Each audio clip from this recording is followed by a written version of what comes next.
Adipurush cinema ఎంతటి disaster అయిందో అందరికీ తెలిసిందే.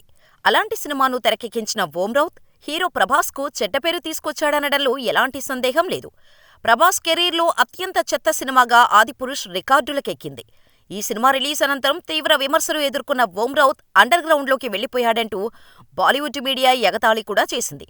అయితే ఓం రౌత్ ఈ తీరిక సమయంలో ఏం చేస్తున్నాడు అంటే, అతడు చాలా పెద్ద ప్లాన్లో ఉన్నట్టు తెలుస్తోంది. ఓం రౌత్ తదుపరి అజయ్ దేవగన్తో భారీ హిస్టారికల్ మూవీని తీసేందుకు రెడీ అవుతున్నాడట. ఇందులో హృతిక్ రోషన్ నటించాలని దేవగన్ కోరుతున్నారట.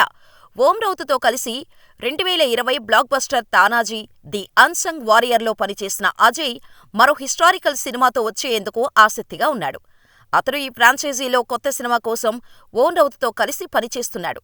ఇందులో హీరోగా అజయ్ దేవగన్ నటిస్తే హృతిక్ను విలన్గా నటింపచేయాలని ఆసక్తిగా ఉన్నట్టు తెలుస్తోంది. ప్రాజెక్టు ప్రస్తుతం చర్చల దశలో ఉంది. కథాంశం ఫైనల్ కాలేదు. ఓం రౌత్ దీనిపై పనిచేస్తున్నారు. హృతిక్కు అద్భుతమైన స్క్రీన్ ప్రెజెన్స్, చరిష్మా ఉందని అజయ్ దేవగన్ భావిస్తున్నాడు. అతడి నట ప్రతిభ తానాజీ ఫ్రాంచైజీకి కలిసొస్తుందని దేవగన్ అనుకుంటున్నారట. తానాజీ ది అన్సంగ్ వారియర్ చిత్రంలో సైఫ్ అలీ ఖాన్ విలన్గా నటించాడు. ఉదయభాన్ సింగ్ రాథోడ్ పాత్రలో తన నటనకు ఫిలింఫేర్ అవార్డు కూడా దక్కింది. దేవగన్, హృతిక్ ప్రాజెక్టు ఓకే అయితే అది అన్సంగ్ వారియర్స్ ఫ్రాంచైజీలో సెకండ్ పార్టుగా ఉంటుంది. తానాజీ విజయం సాధించినప్పటి నుండి అన్సంగ్ వారియర్స్ టైటిల్ను ఫ్రాంచైజీగా మార్చడానికి దర్శక హీరోలు ఓం రౌత్, అజయ్ దేవగన్ వెయిట్ చేస్తున్నారు.